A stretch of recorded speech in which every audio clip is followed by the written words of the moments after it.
Et voici donc, nous sommes en direct de Saint-Pétersbourg où s'est ouvert donc le deuxième sommet Russie-Afrique auquel participent donc selon le Kremlin 49 pays et 17 chefs d'État donc qui ont confirmé leur participation au sommet Russie-Afrique.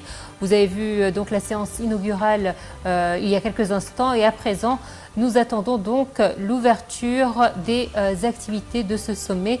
Nous vous l'avons dit en début de retransmission en direct, l'agenda est chargé. Plus de 50 séances et tables rondes sont prévues, notamment sur des thématiques allant de la coopération économique à l'alimentation, en passant par l'énergie, la sécurité, l'éducation et la santé. Et donc voilà, nous avons vu l'arrivée.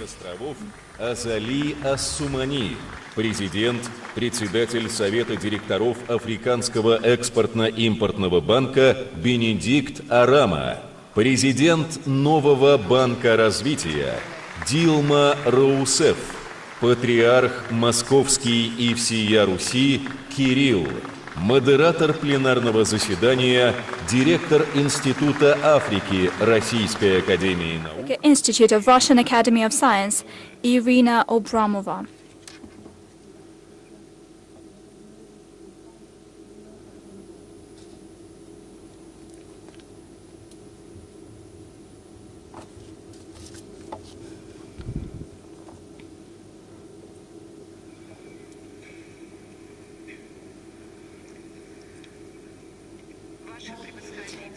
Your Excellencies, ladies and gentlemen,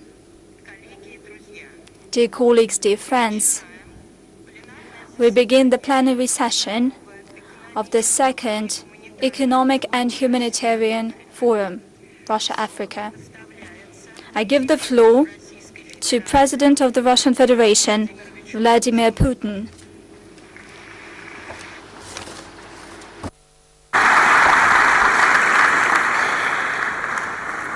Thank you. Your Excellency Mr. Assoumani, Your Excellencies, Heads of State, Government, High Representatives of African countries, ladies and gentlemen. At the outset, I would like to cordially welcome all of you to St. Petersburg. Thank you.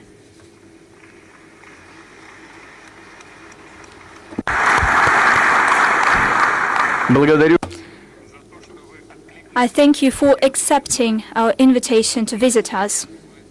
In our country, you find yourselves among friends and like-minded people. The list of participants to the plenary session of the Economic and Humanitarian Forum is quite high profile. I believe it is emblematic that Russia-Africa Summit program begins with this important event. Its theme is Technologies and Security for Foreign Development that Benefits People.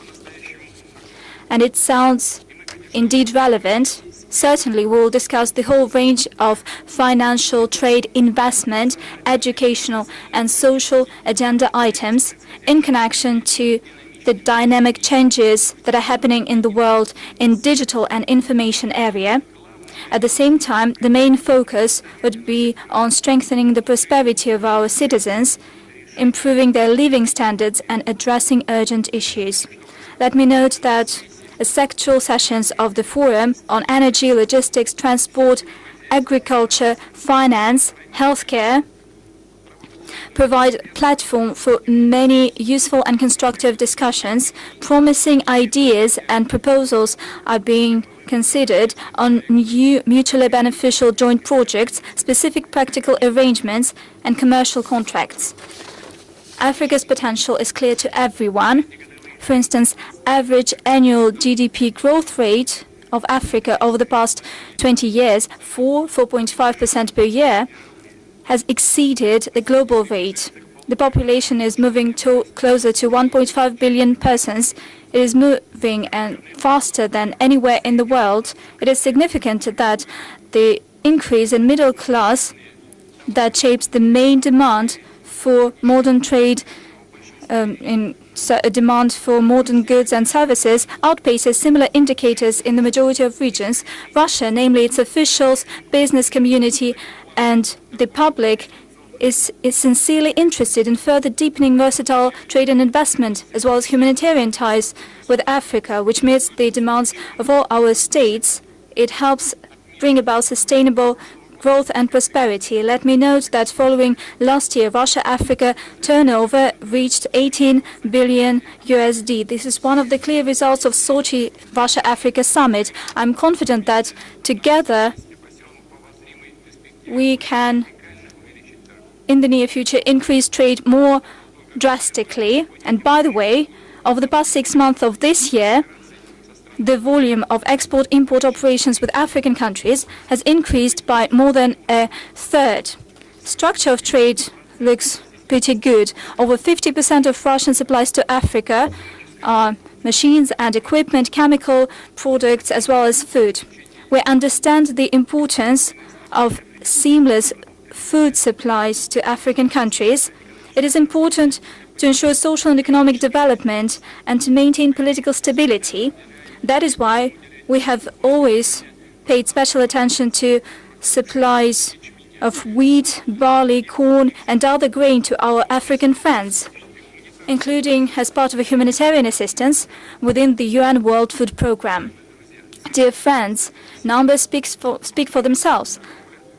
Last year, trade in agricultural goods between Russia and African states grew by 10%, amounting to 6.7 billion USD. In January-June this year, it grew by another record 16%. Russia exported grain to Africa in 2022, 11.5 million tons. Over the past 6 months of this year, over the past 6 months alone, we exported almost 10 million tons. And it was possible even despite the illegitimate sanctions imposed against our export that significantly impede the supplies of Russian food. They make transport, logistics, and insurance, as well as banking payments, harder. The situation is paradoxical. On the one hand, Western countries get in the way of our grain and fertilizer supplies. On the other hand, they, let me say directly, they hypocritically accuse us of the current crisis situation on global food market. This approach was especially visible during the implementation of the so-called Green Deal that was concluded with the participation of the UN Secretariat. Initially, it was aimed at ensuring global food security, decreasing threats of famine, and providing assistance to poorest countries, including countries in Africa. However, over almost a year of the so-called deal, overall 32.8 million tons of cargo was exported from Ukraine, of which 70%, dear friends, was supplied to high and upper middle income countries, including and first and foremost the European Union, whereas such countries as Ethiopia, Sudan, Somalia, and a number of other countries for less than 3% of the overall volume, less than 1 million tons. Russia opted to participate in this, so to speak, deal, bearing in mind that it has the commitment that illegitimate impediments will be lifted for the supplies of our grain and fertilizer to global markets. Let me state that this is what the assistance to developed poorest countries is about. But actually, it did not happen. None of the conditions of the deal that had to do with the lifting sanctions from Russian export of grain and fertilizer to global markets has been implemented. None of them was implemented. Obstacles were made for us. And by the way, we've just met with the AU leadership and we talked about that. Impediments were made for us to provide free of charge mineral fertilizers to destitute countries. Out of 262,000 of tons of such fertilizers that are stranded in European ports, we managed to sent only 2 batches, 20,000 tons to Malawi and 34,000 of Kenyans. All the rest remained in the EU, and that has happened despite the fact that we're talking about purely humanitarian campaign that should not be subject to any sanctions whatsoever. Well, somebody think that they do not want Russia to enrich itself, to invest this money to military means. But this was about free of charge supplies to poorest countries. Given all these factors, we refuse to further extend the deal. I've said that our country is ready to make up for the Ukrainian grain, both on commercial basis and free of charge, to those countries in Africa that are in dire need, especially since we expect a record high harvest this year. As for the specific details, I should like to say that in the near months, 3-4 months, we would be ready to provide to Burkina Faso, Zimbabwe, Mali, Somalia, the Central African Republic, and Eritrea up to 25 and to 50,000 tons of grains, and we will make sure that this grain and these products are delivered to the consumers free of charge. Maybe you would like to hear some more statistics. In the past agricultural year, Ukraine produced 55 million tons of grains. Exports was 47 million tons, which is a lot. 17 of those were wheat. And Russia, on the other hand, produced 156 million tons. 60 million tons of wheat. And 60 million tons were exported. 48 million tons were of wheat. Our share in the global market is 20%. Ukraine's share is less than 5%, which means that Russia makes a greater contribution into global food security and is globally is a responsible supplier of food products and grains. The so-called grain deal, those who try to portray us as betraying the grain deal, they are simply changing the facts, they are lying. And this has been a practice that's been widely used by the West in recent years. So Russia will continue to provide humanitarian shipments, humanitarian aid to the poorest countries. We will continue to try to form a more just system for delivering and shipping products and goods. We are convinced that if we use agricultural technologies and organize agricultural production in a more efficient way, not only will be able to help Africa create food for itself, enough food for itself, but also to become an exporter of food products. And Russia will continue to support that process, that development. Yesterday, as I met my colleagues in the bilateral meetings that I've had, I talked about that to my African counterparts, and they told me that they have the capacity to produce food. All they need is technological support. And Russia is prepared. We are very much willing to share our technologies and our best practices with Africa. We are interested in developing ties with African states in the field of energy. We have a long-standing, rich experience and history of cooperating with Africa. And the Soviet Union did. We've had projects, joint projects in Angola, in Ethiopia, and in other countries. 4.6 gigawatts were of energy have been produced by these joint products. A fourth of all hydroelectric power plants output was thanks to Russia and the Soviet Union. We are currently helping Africa meet the rising demands of African countries in fuel, in oil products, etc., in the access of African countries to reliable and cheap energy sources. We have over 30 promising energy projects with Russian participation that are currently in progress in 16 African states.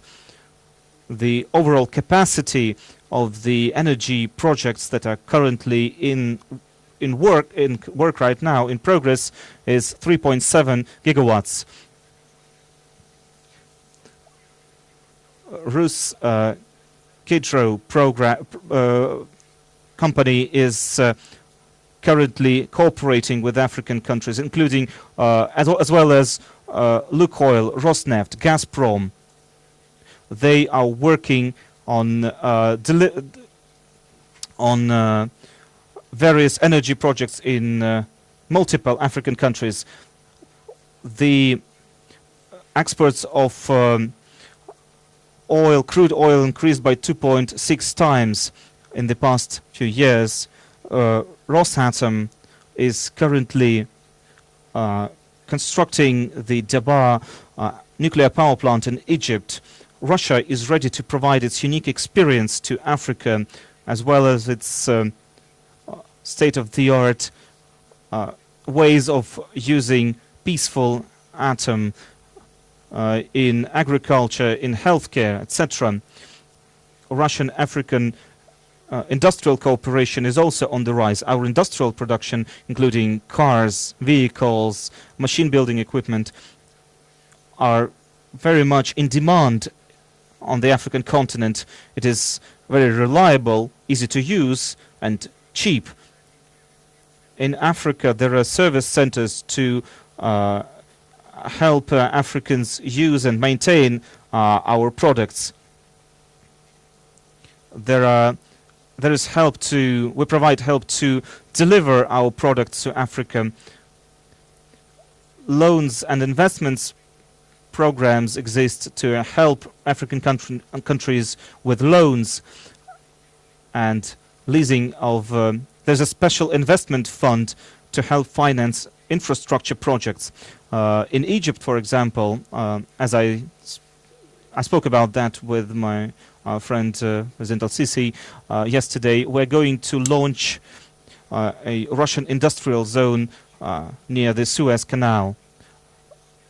This year, new production facilities, capabilities will be launched there and then expanded throughout the rest of Africa. Communications technology are also our priority. We are expanding our cooperation in the area of digital security, AI, digital economy.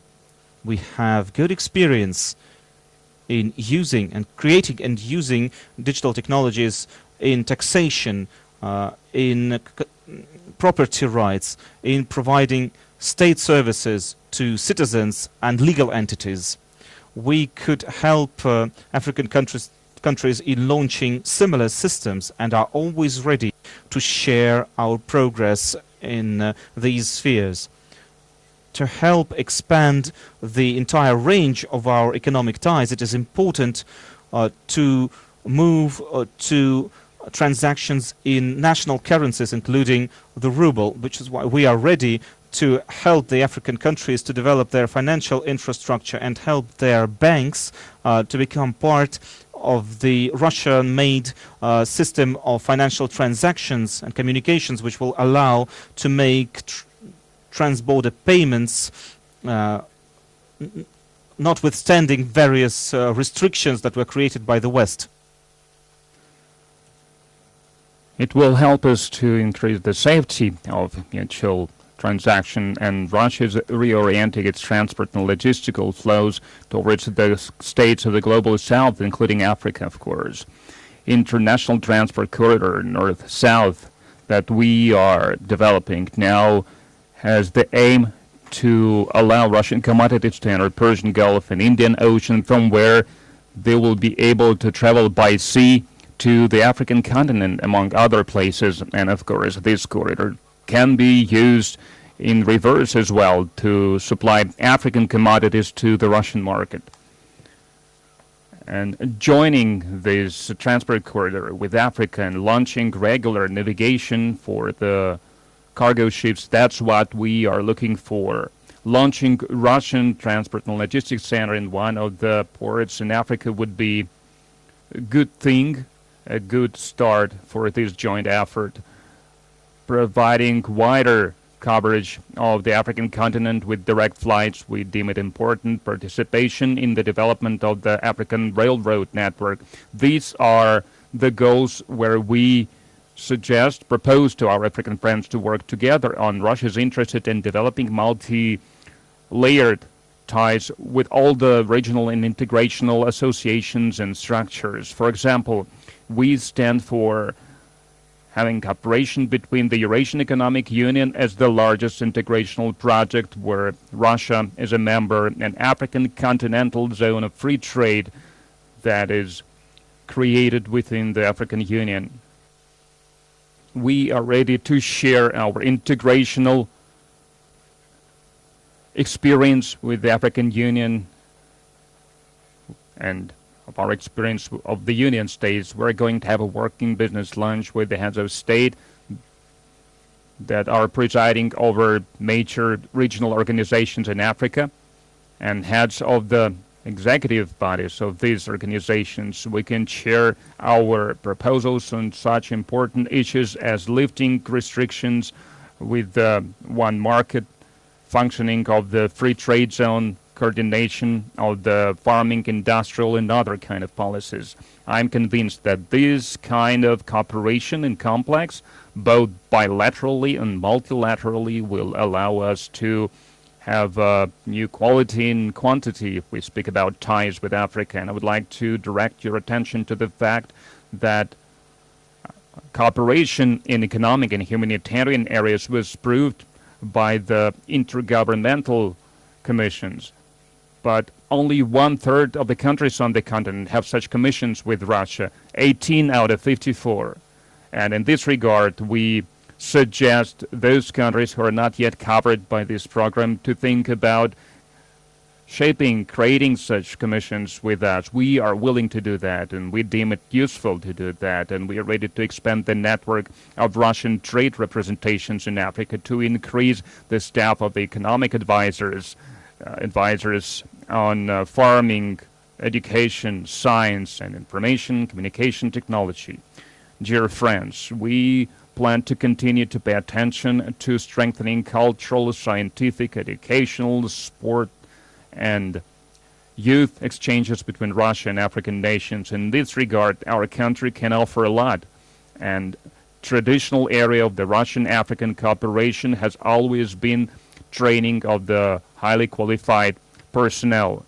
Just now, with the heads of the African Union, that was one of the topics we discussed. We have almost 35,000 students from Africa studying in Russian universities, and this number is growing. The quota for Africans that are receiving support from the budget increased by 2.5 times. And for the next year, we are going to have more than 4,700 people who will receive scholarship from the budget. We plan to launch the branches of the leading Russian universities in Africa. Close cooperation with the African educational institutions is also done within the Russian African Network University. And before our forum on July 26 in St. Petersburg, in one of the St. Petersburg universities, we signed an agreement on the establishment of the Russian African Consortium of Technical Universities, the Resources of Africa, where we will train experts together for the mining and geology areas. I think it's a very important area of cooperation. We will continue to help our African friends, not only in higher education, but also in vocational education. We will train teachers, mentors, and technical personnel for schools and vocational schools. We will establish joint schools, and we are already working on the textbooks based both on Russian and African educational programs. We suggest looking into creating schools with subject being taught in Russian. I'm sure that the implementation of such projects, teaching the Russian language, introduction of the high educational standards that we have in our country will lay a great foundation for the equal cooperation in the future. Next year, the International Organization of the Russian Language will start its operation. All countries can join it. All countries that love Russian language and want to use the Russian language. All the countries that are interested in Russian culture. We invite our African partners to join this effort. Some of the African countries launched the project to open the centers for teachers, for schools, and nurseries and kindergartens. And with this aim in mind, we plan to get more African students in Russian pedagogical higher education institutions. More than 10,000 are now studying in medical schools. Healthcare and mitigating the epidemics is an important area of the Russian-African cooperation. I would like to remind you that Russia has been one of the first ones to help Africa during the coronavirus pandemic. Free of charge, we sent millions of Russian test kits. And with South Africa, we carried out scientific research of the new types of the dangerous virus. And to the Democratic Republic of the Congo, we sent 2 mobile labs from Russia, and we work with Guinea in Kindi to study the new viruses, where we have more than 20 medicines, and a lot of specialists were trained according to Russian standards to prevent and to control the disease spread. And also we have established a similar center in Burundi. We have established a Russian program to mitigate the epidemics in Africa up until 2026. And we have 2.2 billion rubles allocated. Under this program, we're going to train hundreds of specialists. We are going to carry out joint researches with every year between Russia and Africa. We have more and more youth exchanges. Youth from the African countries, they make brief trips to Russia. People from political business circles travel to Russia under this New Generation program. We also maintain ties with those Africans who received their education in Russia. It was a pleasure to me to talk to my colleagues who can speak Russian fluently. And using this opportunity, I would like to invite our young African friends to travel to our country in March 2024 to Sochi for the World Youth Festival. This is going to be a large-scale forum that is going to see young people coming from across the world, more than 20,000 representatives from more than 180 countries of the world going to participate. We attach great significance to cooperation in the physical education and sports. We are willing to continue to develop ties with the sports federations in Africa.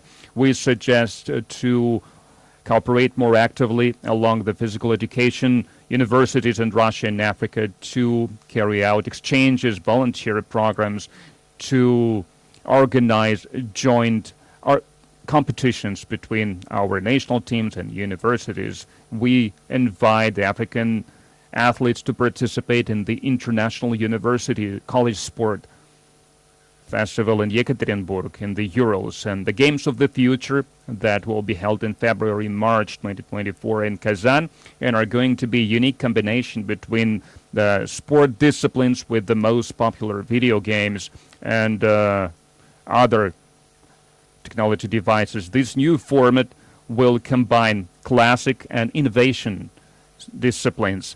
Russia is also willing to develop cooperation with the African nations, with the African continent in the area of the mass communications, including in the exchange of content, organizing educational courses, training courses for the mass media personnel and for students, to try out some experimental ideas.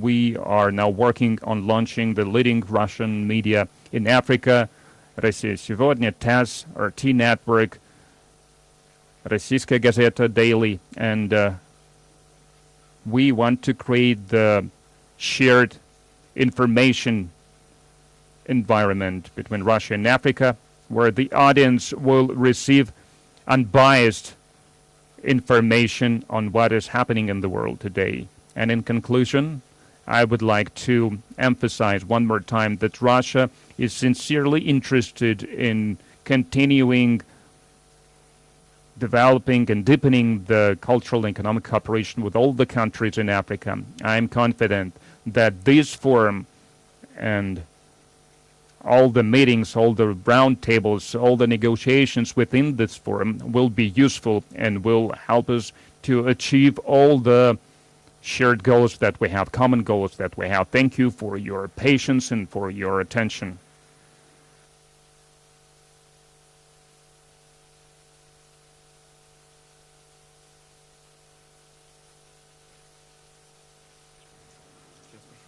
Thank you very much, Mr. President. Your speech clearly outlined the prospects, the significance, and the areas of the Russian-African cooperation during the times of when the world order is being transformed. I think the participants of our forum, they got answers to the most acute questions that are of concern for both Russia and Africa. Cooperation between equal and sovereign states is always a path that goes in both directions, traffic in both directions. And to us Russians, it is always important to know the opinions of our African partners about the situation in the world, about the prospects of our cooperation. And it is my honor now to give the floor to the chairman of the African Union, President of the Union of the Comoros Islands, His Excellency, Mr. Assoumani.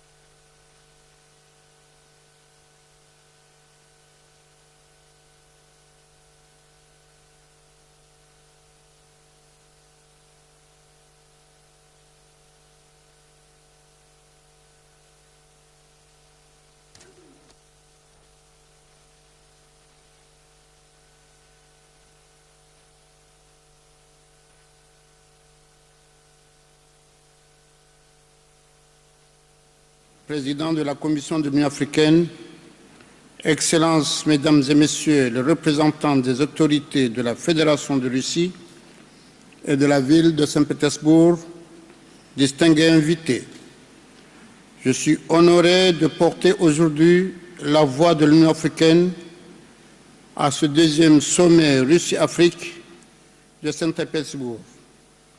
Je suis très heureux également d'apporter l'éclairage de notre organisation sur un certain nombre de questions majeures pour l'Afrique, mais aussi sur la promotion de notre partenariat avec la Russie, une puissance mondiale active dans notre continent.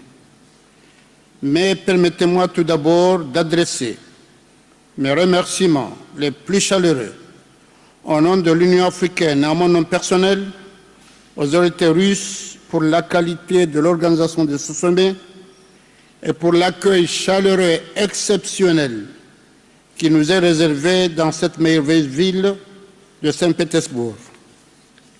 Cette mégapole qui est la Venise du Nord est l'expression parfaite de la rencontre du génie russe, de la volonté politique de Pierre le Grand. Aussi, choisir Saint-Pétersbourg pour tenir ce second sommet Russie-Afrique, c'est aussi rendre hommage à une histoire commune entre l'Afrique et la Russie dont les liens ne sont plus à démontrer. Excellences, Mesdames et Messieurs, honorables assistants, le monde multipolaire du XXIe siècle ne peut se renfermer sur soi, raison pour laquelle l'Afrique veut établir des partenariats toujours plus équilibrés et sincères entre notre continent et le reste du monde. Ainsi, sur le plan économique, l'Afrique où vivront 3,8 milliards d'habitants à la fin de ce siècle souhaitent des partenariats mutuellement bénéfiques avec des pays, mais aussi avec les grands bailleurs bi- et multilatéraux. Notre continent a les moyens de le faire, compte tenu de l'abondance et de la diversité de ses ressources humaines et naturelles incontestables et du dynamisme de sa main-d'œuvre qui est à la fois qualifiée, compétente et compétitive. Dans ce schéma, il est évident à nos yeux que la Russie a toute sa place pour se poser en tant que partenaire majeur et nous sommes prêts à aborder avec elle toutes les grandes questions de coopération. J'estime alors que la présente édition du sommet Russie-Afrique se tient à un moment charnière pour l'Afrique. Comme vous le savez, dans le but d'accélérer l'intégration économique du continent, les États membres ont officiellement lancé au cours du sommet de Niamey du 7 juillet 2018 la zone de libre-échange continentale africaine. La création de cet espace économique et commercial unifié contribuera sans doute à la mise en application de la vision des aspirations de l'agenda de l'Union africaine 2063. L'ASLECAF, ce vaste marché continental à devenir, offrira en effet de réels débouchés et des opportunités de croissance aux entreprises locales et étrangères investissant en Afrique.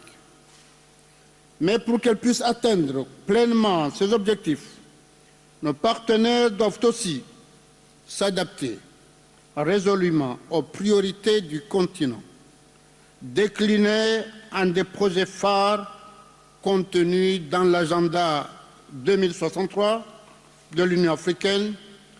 La problématique des infrastructures, de l'interconnexion et de l'industrialisation, ainsi que la question des énergies, constituent des domaines essentiels sur lesquels nous et la Russie devrions axer nos actions.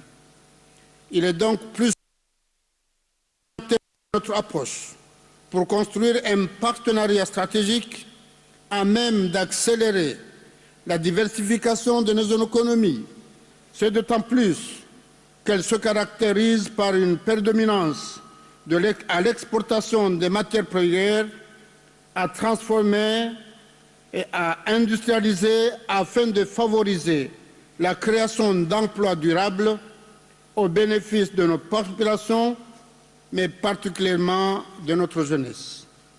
À cet égard, il est important de renforcer le partenariat public-privé entre l'Afrique et la Russie pour débloquer le potentiel du secteur privé en tant qu'acteur clé du développement. Certes, le secteur privé africain demeure un levier essentiel pour accélérer la diversification économique grâce à l'innovation dans des domaines à fort potentiel tels que l'agriculture, l'agro-industrie, la santé, l'éducation, les infrastructures, l'énergie et j'en passe. Cependant, les entreprises africaines ont besoin de nouvelles politiques de soutien pour renforcer leur productivité et exploiter les débouchés commerciaux existants. Le secteur privé africain, qui représente 80% de la production totale du continent, 2/3 de l'investissement, 3/4 du crédit et emploie 90% de la population en âge de travailler, est un maillon essentiel de notre continent et un allié important pour les pays partenaires. Nous comptons alors sur la Russie, aussi bien sur son secteur privé que sur son secteur public, pour apporter cette contribution à l'industrialisation, au renforcement du secteur privé africain dans un partenariat gagnant-gagnant. Excellences, Mesdames et Messieurs, honorables assistants, un autre domaine, un non des moindres, à savoir l'investissement dans le numérique revêt un caractère tout aussi promoteur dans le cadre de notre partenariat.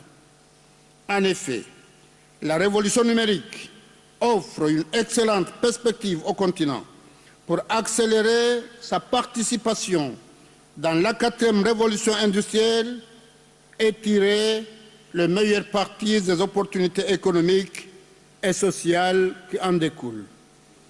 L'avènement rapide de cette nouvelle révolution nous incline alors à consacrer davantage d'efforts pour la formulation de programmes d'éducation et de formation axés sur le renforcement et l'employabilité des jeunes Africains et une collaboration efficace entre le secteur public, le secteur privé et les institutions financières. Excellences, Mesdames et Messieurs, notre ambition commune est d'identifier les voies et les moyens de rehausser notre partenariat au bénéfice de nos peuples. Et permettez-moi, dans ce contexte, de m'attarder sur une question d'actualité, l'approvisionnement de céréales, qui est essentiel, pour ne pas dire vital à l'Afrique, mais dont la suspension risque aujourd'hui d'affecter notre partenariat.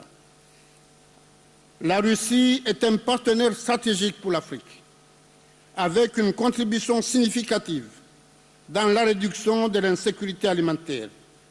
Elle apporte à notre continent 30% de ses approvisionnements en céréales et la quasi-totalité de ses importations, 95%, est constituée de 11,9 millions de tonnes de blé pour une valeur de 3,3 milliards de dollars. Notre action a toujours été d'aller dans le sens du renforcement de ce partenariat pour que tous les pays africains puissent en bénéficier. C'est d'ailleurs l'une des recommandations du dernier sommet russe-Afrique qui a eu lieu à Sochi en 2019. Mais force est de constater aujourd'hui, avec la crise russo-ukrainienne, que l'avenir de ce partenariat se trouvera menacé si la crise persiste. Donc, un accord doit être possible pour essayer de sauver les milliers de personnes qui sont dépendantes de ces importations. La sécurité alimentaire et économique de l'Afrique sera surtout menacée, d'autant plus que le continent est d'ores et déjà durement affecté par le choc des prix des denrées alimentaires provoqué par l'interruption de leur approvisionnement. Nous exhortons alors les parties prenantes à trouver un terrain d'entente pour permettre la reprise d'un fret sécurisé des céréales et engrais d'Ukraine et de Russie vers notre continent. Mesdames et Messieurs, l'Afrique est disposée à raffermir sa coopération avec la Russie dans tous les secteurs, et plus particulièrement pour contribuer à assurer la paix et la stabilité. L'Union africaine, comme vous le savez, a pour mission principale depuis sa création de promouvoir la paix et la sécurité sur le continent. Mais malheureusement, nous vivons des actes que vous connaissez tous, à même d'affronter pour essayer d'y mettre fin. Et comme vous le savez dernièrement, ce qui s'est arrivé au Niger, je m'associe à l'Union africaine, au communiqué sorti par la communauté africaine pour condamner ce qui s'est passé au Niger et recommander le rétablissement de l'ordre constitutionnel et la libération du président Bazoum et sa famille. En tout état de cause, l'appui russe à la cause de la stabilité africaine passe aussi, à nos yeux, par la nécessaire conclusion d'une paix effective entre la Russie et l'Ukraine. C'est d'ailleurs le message que l'Union africaine a voulu transmettre il y a un mois, lorsque certains de mes collègues et moi-même sommes allés à rencontrer le président Zelensky à Kiev et notre frère Vladimir Poutine à Saint-Pétersbourg ici même, dans le cadre de la mission de paix de l'Union africaine. Nous restons confiants que notre appel à la paix sera entendu, car le monde en a grand besoin. Aussi, au nom de l'Union africaine, j'appelle à nouveau de tous mes voeux à une nouvelle coexistence pacifique entre la Russie et l'Ukraine, deux peuples frères et voisins, et les peuples d'Afrique, bien sûr, en seront profondément reconnaissants. Mesdames et messieurs, dans le monde globalisé dans lequel nous vivons, nous devons nous engager ensemble pour un multilatéralisme plus inclusif et plus effectif. Nous pensons collectivement, nous les Africains, que le monde d'aujourd'hui ne peut se passer d'une réforme en profondeur du système international et concrètement de l'Organisation des Nations Unies. L'Afrique d'aujourd'hui et de demain a le droit d'obtenir sa participation au système de décision collectif et d'accéder au Conseil de sécurité en tant que membre permanent. Ce fut le combat de mes prédécesseurs et c'est aujourd'hui le mien et ce sera, soyez-en sûrs, celui de mon successeur le jour venu. Et je me réjouis qu'il y ait sur ce sujet un point de vue commun entre notre continent et la Fédération de Russie que j'appelle à applaudir et j'exprime le vœu que les autorités russes continueront de se faire l'avocat de cette juste cause dans les enceintes internationales. L'Afrique mène aussi le même plaidoyer s'agissant de son adhésion comme membre à part entière au sein du G20, car pour plus d'équité et de justice, elle ne peut pas être écartée des instances décisionnelles mondiales. Nous remercions dans ce contexte les pays membres du G20 qui ont bien voulu donner leur accord à cette adhésion.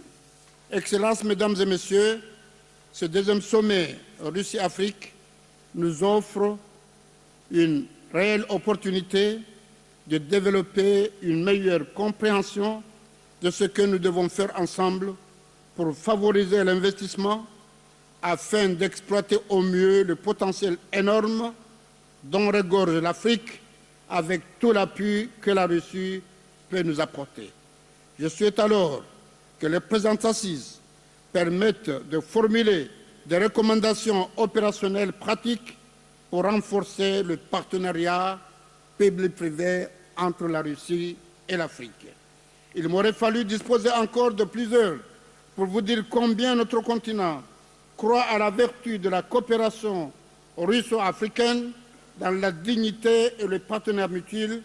Je souhaite donc du fond du cœur que ce deuxième sommet Russie-Afrique soit l'occasion d'approfondir le contenu de cette grande idée pour la paix, le progrès et la prospérité de la Russie et du continent africain dans l'intérêt de leur peuple.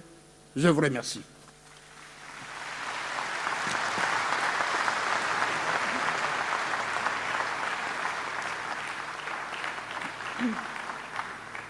Большое спасибо, господин президент. Ваше выступление показало, что точки зрения России и Африки и по ситуации в мире, и по новым возможностям, которые открываются в наших отношениях, весьма близки, а по некоторым пунктам они совпадают. Хочу сказать, что отличие второго форума «Россия-Африка» заключается в том, что он не только экономический, но и гуманитарный. И это значит, что и Россию, и Африку волнуют не только материальные, но и духовные ценности. И я предоставляю слово Его Святейшеству, Святейшему Патриарху Московскому и всея Руси Кириллу.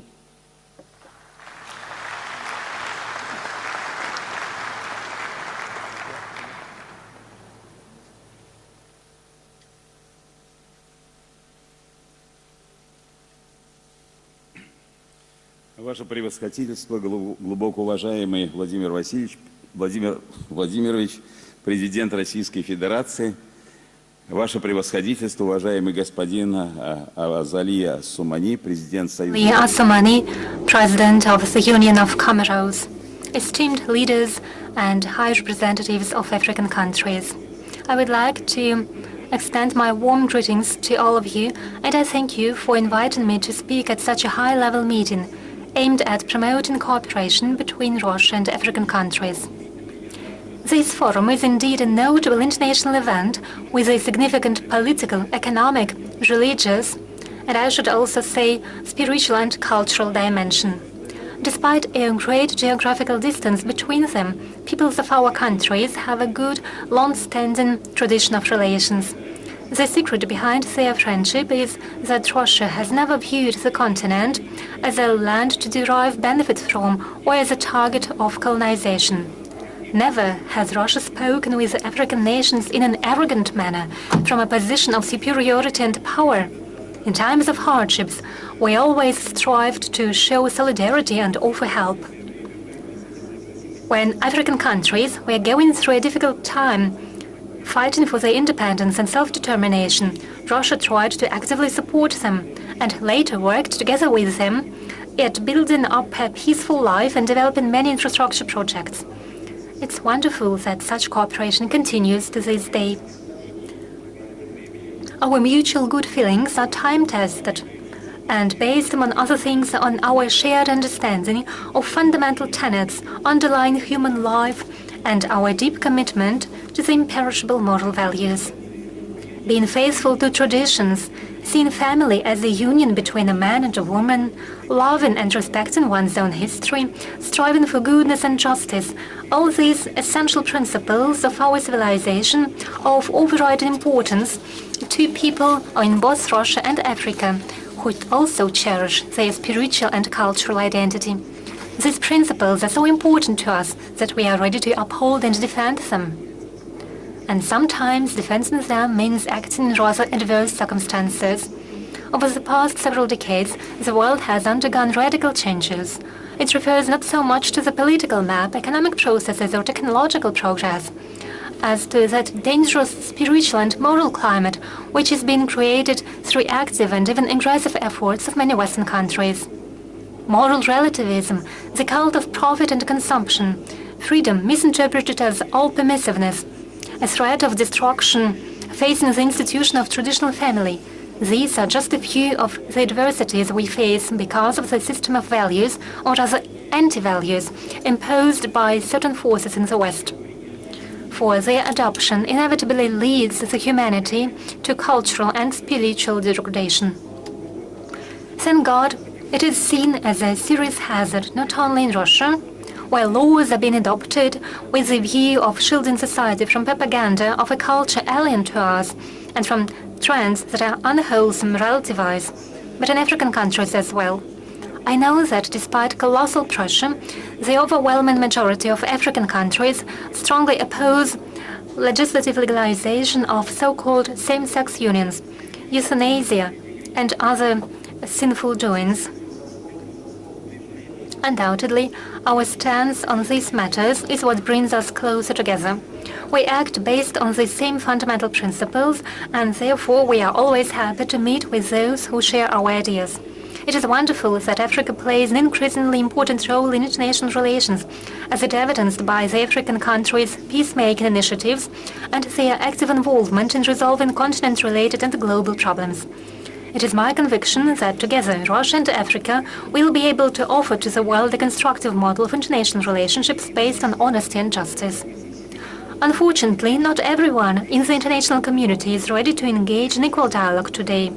Some of Western states still can't let go of their colonial past, following this pattern in the way they think and act. It is my hope that fostering good relations between Russia and African countries will help uphold traditional moral values in the world. Another felonious instrument in today's politics is inciting interfaith enmity. It grieves me to point out that such phenomena have become dangerously widespread on the African continent. Unfortunately, it is Christians who are being subjected to most severe persecution.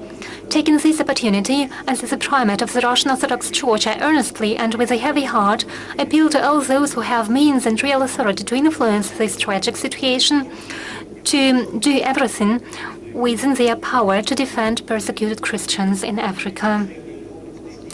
As the past few decades and the history of many regional conflicts have shown, masterminding and provocations on religious grounds are often financed by those who want to weaken a certain country from within and act based on the well-known divide and rule strategy.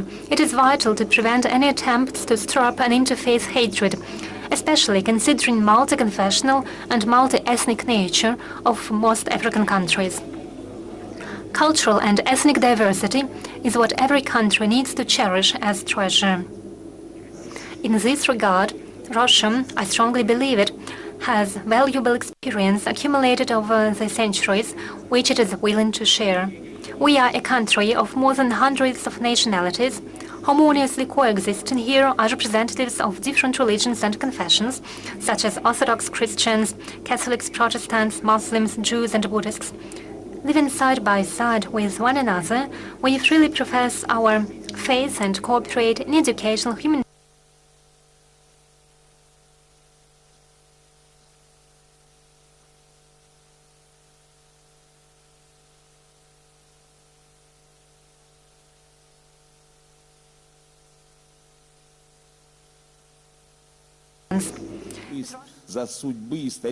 with special responsibility for the future of the peoples historically associated with it, strives to foster in a person faithfulness to God's truth, respect for tradition and love for his and her country. Recently, the Russian Orthodox Church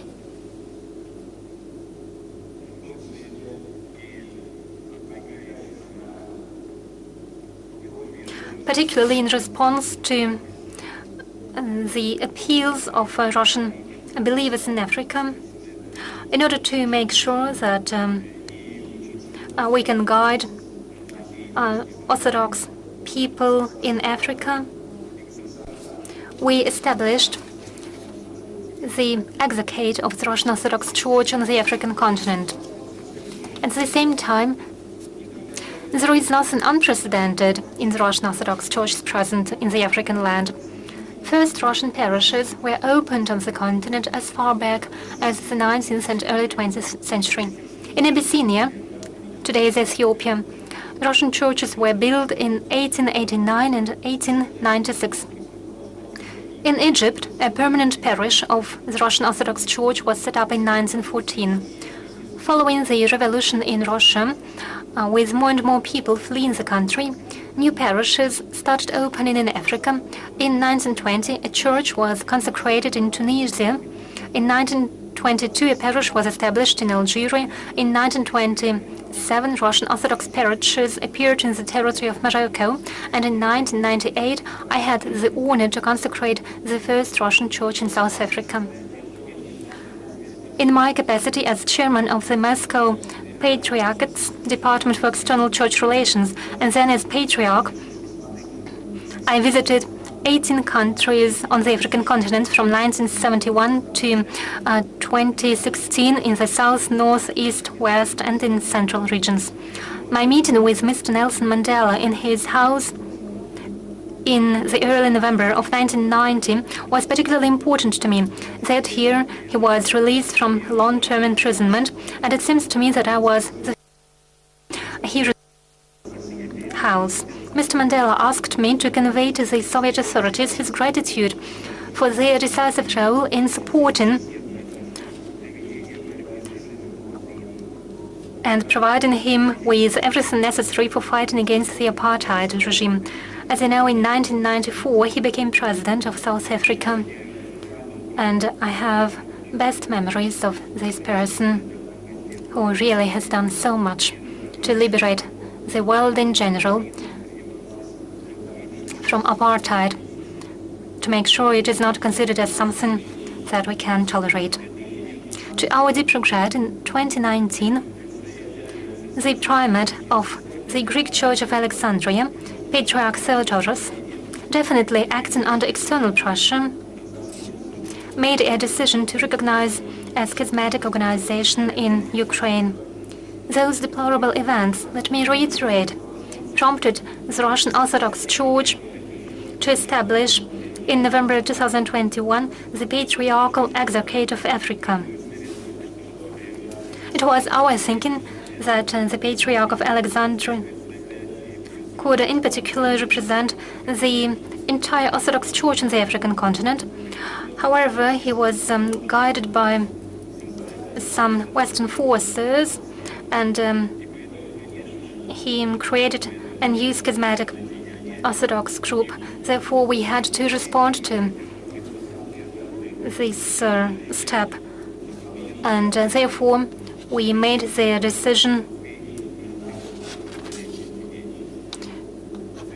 to build our churches on the African continent. There are not only Russian people who visit these churches, there are locals who profess Orthodox Christianity and belong to our church today. For a year and a half since its establishment, the Patriarchal Exarchate of Africa has opened over 200 parishes in 23 African countries. While developing liturgical life in its communities, the Exarchate also started implementing many humanitarian and educational projects, which include, among other things, translating books into local languages. Thanks to the establishment and intensive activities of the Russian Exarchate, Africans now demonstrate great interest of the Russian Orthodox Church. What many people value is that we're a church that preserves and cherishes the apostolic succession in its doctrine, sacraments, and spiritual experience, a church that does not distort God-given norms of morality in favor of some fashionable ideological trends. Developing our pastoral activities, we strive to make our contribution to the strengthening of Russia-Africa ties to improve people's welfare. Wherever our parish is open, there are new schools, water wells, electric substations, hospitals, and cultural centers. We are willing to build up constructive relationships with other religious organizations in Africa. Our parishes receive official registration in full conformity with local legislation, and I would like to thank leaders of the countries specifically for that. The Moscow Patriarchate is open for any initiatives beneficial for people aimed at building up peace and helping the suffering. With sentiments of affection, I address people living on the African continent, invoking God's blessing upon you. May the Lord grant peace and welfare to the peoples of your countries, and may He give wisdom, patience, and strength to state leaders. Hopefully, this forum will mark a new step in furthering cooperation between our nations in all areas of social life. Thank you for your attention, and I wish you success in your work.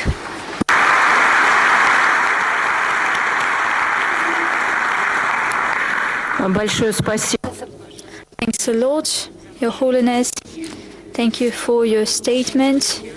You gave a deep overview of the humanitarian dimension of our cooperation. You specifically highlighted the importance of interreligious dialogue to ensure the achievement of humanitarian development goals. Our next speaker came to St. Petersburg from Western Hemisphere, from a country that historically and culturally enjoyed deep ties with the African continent. I give the floor to Dilma Rousseff, President of Brazil from 2018 to 2016, 2011-2016. On the 24th of March, she was unanimously elected as the President of the new Development Bank of BRICS.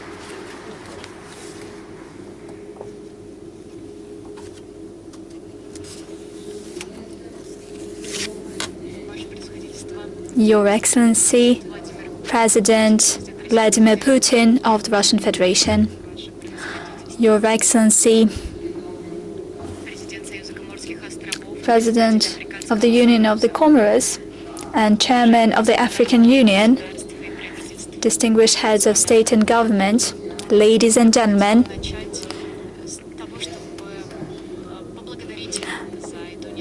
at the outset I would like to thank you for this initiative of Russia and the African states. Without any doubt, this is a new platform that would allow us to build a more multipolar, versatile world. We know that today the world is facing a myriad of crises. And against this backdrop of instability has become a new normal. We have gone through COVID-19 crisis, that seriously affected developing countries. We face debt crisis, as well as protectionism by many Western countries. We see political and climate crises. Against this backdrop, emerging economies and developing countries have started playing an increasing role on the global arena.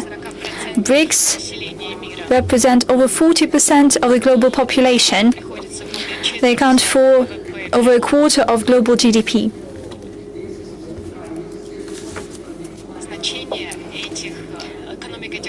The importance of the economies of these countries is hard to overestimate. They cannot be compared to G7 economies. We know that protectionist policy that has always been pursued by one party always affects developing countries. The use of sanctions for political means and attempts to expand the jurisdiction of one country outside its territory does not resolve any problems. Quite the contrary, it aggravates these problems, as you might witness. We can see it in all repercussions, namely food security.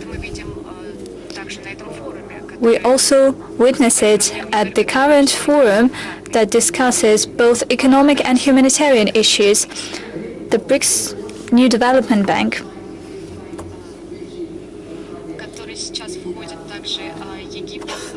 that brings together Egypt, Bangladesh, and the UAE, among others, as well as regional development banks.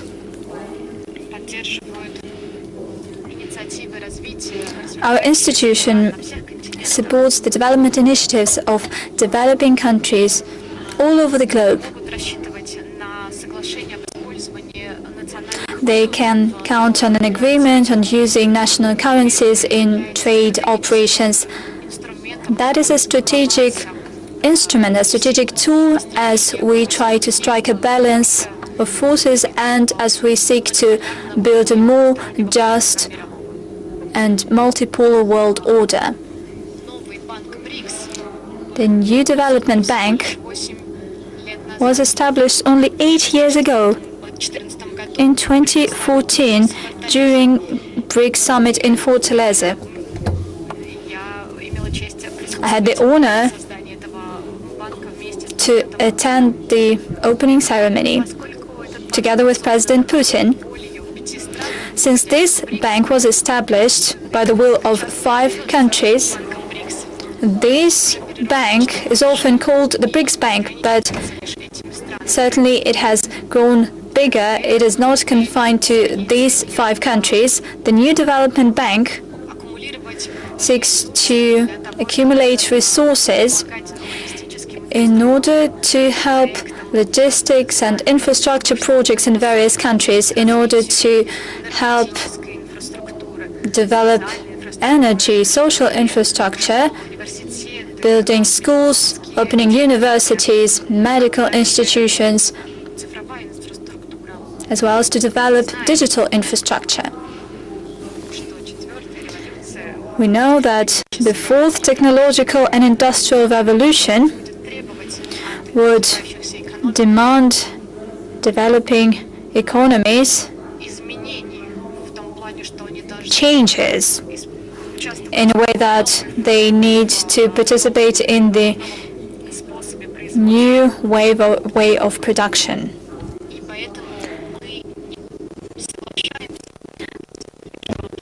That is why we do not want to be the leaders of consumption of big companies. We develop and we pay attention to the development of infrastructure of developing countries and participating in developing economies. For our bank, this is one of our priorities.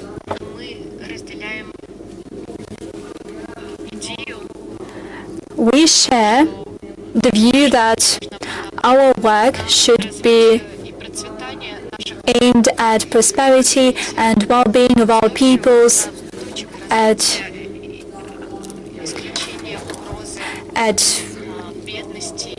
uprooting the threat of poverty and famine. We need to get away from this famine issue in our countries. We have been working in the spirit of genuine multilateralism.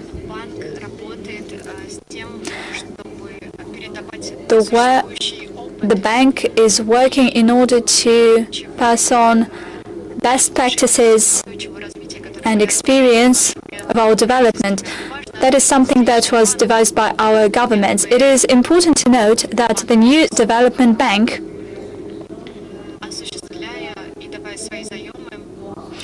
provides loans and at the same time it is not prone to external factors. We know that other banks have been affected by external factors for many decades. We want to expand the influence of the new development bank on countries. We want to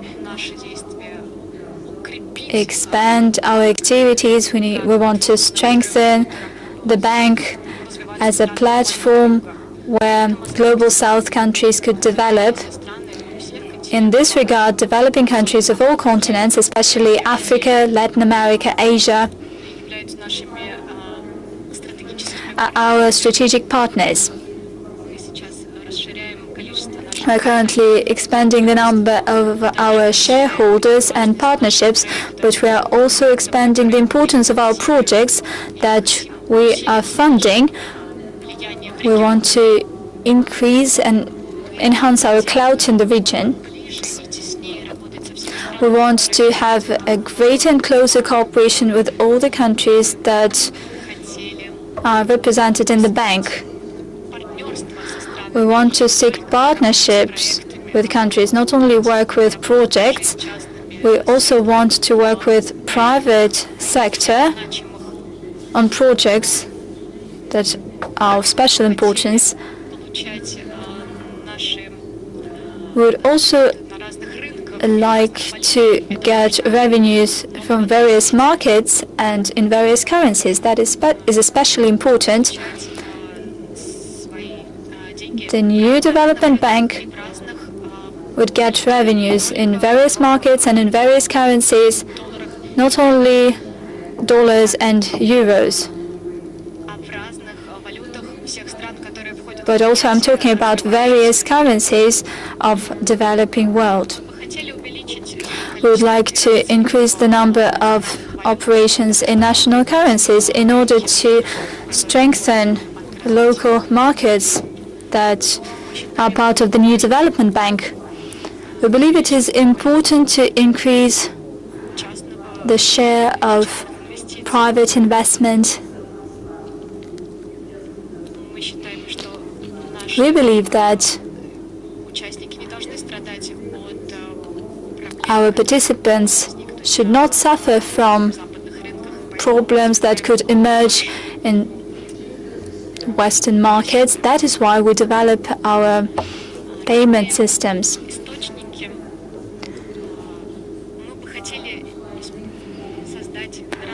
We would like to create various sources of income so that the developing countries could achieve stability. At this point in time, we know that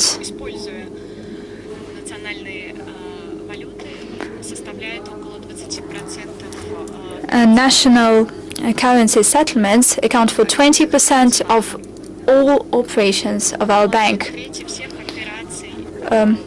Nearly a third of all transactions in Chinese banks are carried out in national currency. As for our program for 2022-2026, there are some 30% of participation of a share of national currencies. Let me especially draw your attention to the fact that the use of national currencies is one of our priorities as we build a new financial architecture in the world. We're not saying that you need to replace some currencies. We are saying that we need to expand the use of national currencies and expand the existing infrastructure. Latin American countries, as well as African and Asian countries, often suffer from negative economic repercussions that they cannot control. For instance, increasing interest rates,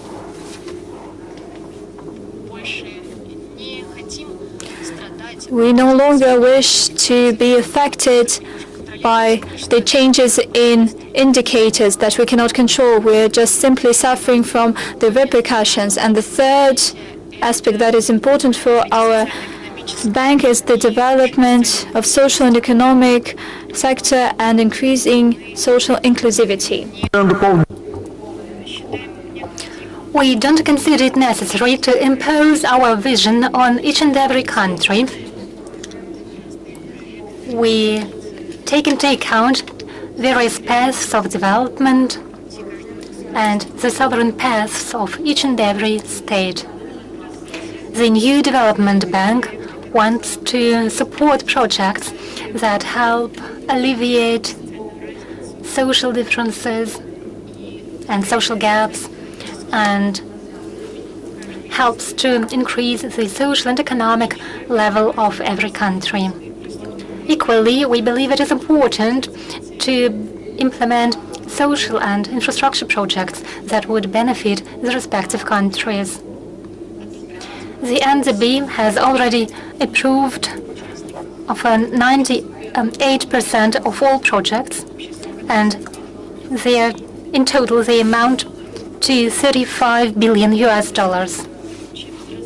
We are cooperating with various regional banks. We cooperate with the African Export and Import Bank and other banks that operate in the field of social and economic development. We are also working with private investment, and we believe that through our joint work we'll be able to implement infrastructure and transport projects aimed at increasing the well-being of the participating countries. I'm sure that the NDB in the BRICS region and all BRICS participating states will gain an ever-growing role on the international arena, and the bank will become a new platform for cooperation. In this context, this summit is up to the challenges of modern time, and our bank helps achieve a multilateral peace to the benefit of the developing countries.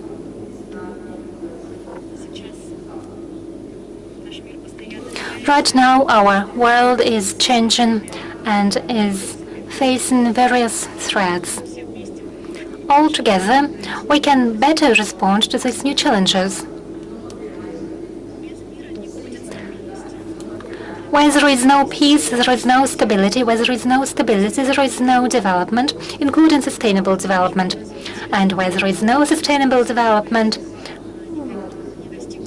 we won't be able to reach any agreement or any arrangement to make sure that together we can effectively improve our lives and reach arrangements that would contribute to enrichment of the peoples of our planet. Thank you very much.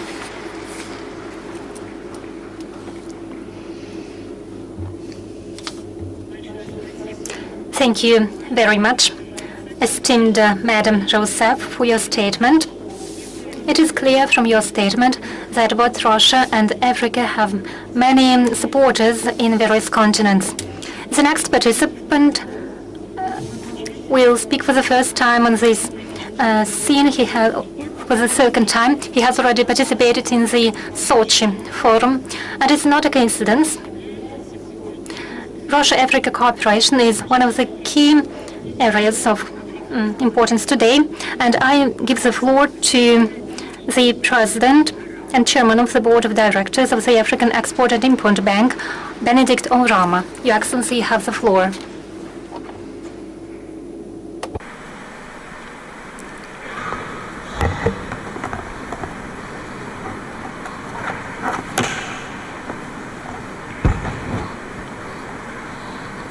Your Excellency, Vladimir Putin, our dear host and President of the Russian Federation, Your Excellency, Azali Assoumani, President of the Union of the Comoros and Chairperson of the African Union, Your Excellencies, African heads of state and their representatives here present, Your Excellency Musa Faki Mahamat, the Chairman of the African Union Commission, Your Excellencies, distinguished ladies and gentlemen. It gives me a great pleasure to have been given the opportunity to make remarks during the 2023 Russia-Africa Economic Forum. Special thanks to His Excellency President Putin, his government and the people of Russia for demonstrating once again the strong bond of friendship and partnership between the Russian people and the African people, even in the midst of unprecedented global challenges. Your Excellencies, when we met in Sochi in 2019, during the first Russia-Africa Economic Forum and Summit, we committed to systematically pursue stronger trade and investment ties between Russia and Africa, to reset socio-economic relations on the foundations of the solidarity formed during Africa's struggle for independence in the 1950s and the 1960s. We projected moving two-way trade to closer to $40 billion by 2026. Your Excellencies, in the 4 years to 2021, the trade flows reached almost $20 billion, from about $10 billion 5 years earlier. These are despite the COVID-19 pandemic and other significant global difficulties. With the strong partnership between our Afreximbank and Russia Export Center, we expect a doubling of the trade flows in the next 4 years. Some progress is being made, and we believe that this is achievable. The global food security challenges have brought to the fore the critical role trade with Russia plays in guaranteeing Africa's food security. A significant proportion of African economies depend on Russia for the supply of fertilizers, and 30% of African cereal imports are from Russia. Ensuring that these trade flows continue remains a priority of our Afreximbank and its African member states. That is why, in the context of the unprecedented global uncertainties, Afreximbank has been working with the African Union Commission, the United Nations system, and our Russian partners to use an e-commerce platform called the Africa Trade Exchange to facilitate seamless flow of goods and payments in any currencies the sellers and buyers choose, and in a transparent manner. Afreximbank is able to offer trade services, SC confirmation facilities, and payment services under that platform. It also offers other banks the opportunity to participate in supporting the trade. The Africa Trade Exchange is a platform which we use to pool African demand for grains and fertilizers, against which Afreximbank has placed an aggregate credit limit amounting to $3 billion to support the trade. The $3 billion represents what is available and can be used on a revolving basis to support the significant demand for food and fertilizers today on the continent of Africa. We look forward to continuing this effort with our Russian partners and using this platform to ease access to grains and fertilizers. Every day, 300 million Africans go hungry, and it is important that we all do our best to make sure that until we begin to achieve food sovereignty, that we ensure that food security is attained. Beyond the immediate food security priorities, Afreximbank and the Russia Export Center are collaborating to promote trade and investment in other critical sectors, with our emphasis placed on those activities that will help integrate the African economy and advance the implementation of the African Continental Free Trade Agreement. Afreximbank stands ready to offer its array of products to support investments in agriculture, industrial parks, health, and other critical infrastructure. Through partnership with the Russia Export Center, Afreximbank will be able to support African investors also who are willing to exploit the opportunities in Russia. So while we welcome the investments from Russia into Africa, we also hope that African investors can look into Russia, because it is when we have two-way investments that we can accelerate trade flows and economic integration.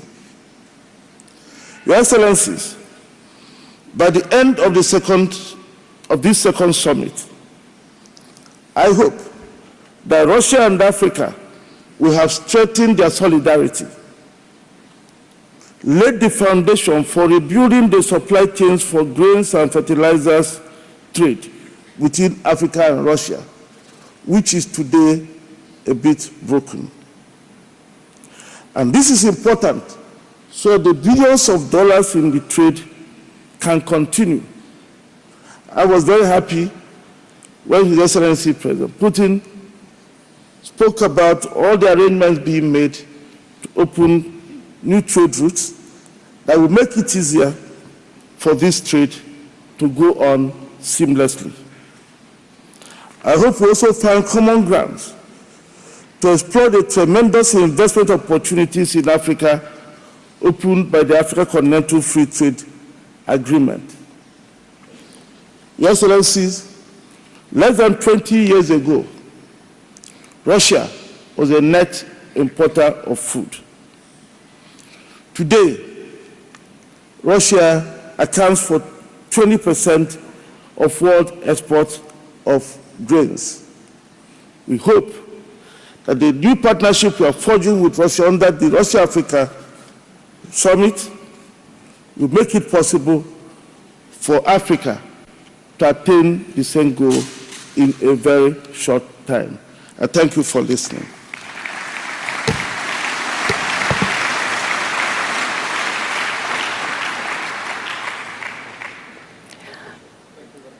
Глубоко уважаемый господин Арама, я благодарю вас и всех участников пленарного заседания за их выступление. For their statements. They set out the strategic areas of our further discussions.